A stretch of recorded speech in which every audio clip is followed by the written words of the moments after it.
Good morning, শুভ সকাল বন্ধুরা। সবাই কেমন আছো? আশা করি ভালোই যাচ্ছ। আমিও ভালো আছি। এ তোরা হাঁটতে যাচ্ছিস?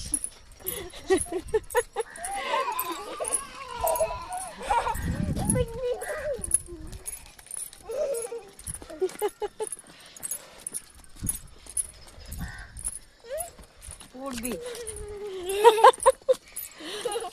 কি ট্রেন দেখতে যাচ্ছিস তাহলে? তোমার পিছে পিছে যাচ্ছে, তেমন তোমার পিছে বেলায় দেখছি। আমার পিছে পিছে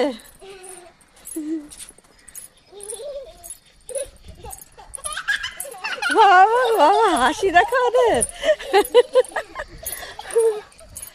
আমিও হাসতে দেওয়ার মতন। হ্যাঁ, বেশি হাসলে পেটে ব্যথা করবে সকাল সকাল। দেখো বাবা, আমি রোদে দাঁড়াবো ওইখানটায়,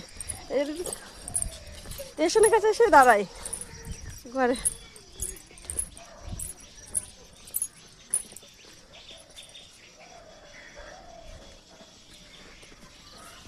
চলে এসেছি স্টেশনের কাছাকাছি, প্রায় এসে দাঁড়ালাম।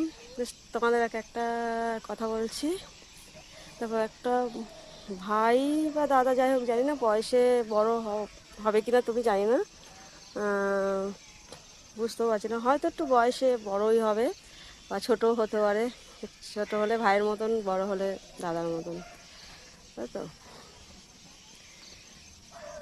তাই আমি একটা একটা কথা বলছি, একটা কথাই বলবো যে আমি যে এই যে যাচ্ছি সকালবেলা, সকালবেলা যে যে যাচ্ছি, তাই আমি যেখানেই কাজ করি, আমি যেখানেই কাজ করি কিনা, সেটা ভাই তোমার কিসের এত প্রবলেম বলো তো?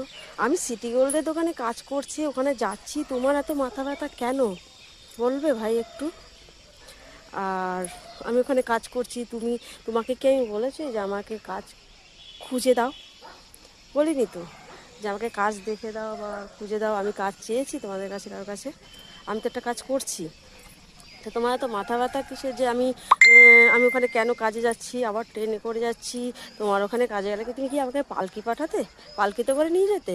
ট্রেনে করে যাবো না তো কোথা থেকে কী করে যাব? নিশ্চয়ই প্লেন পাঠাতে তোমার ওখানে কাজে গেলে।